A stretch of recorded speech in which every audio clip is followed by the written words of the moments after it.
Alright, DB Electrical, look, I have the starter in.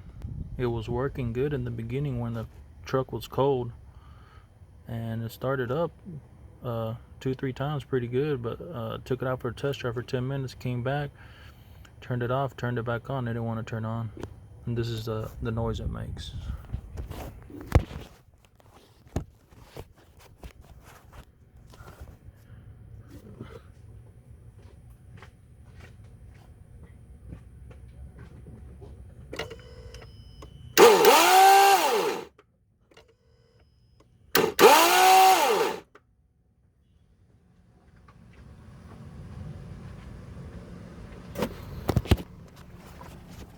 Sounds like it's turning, but it's not engaging. I guess after the heat. I don't know, but it was working good when it was cold, but now that the motor's hot, it's not working.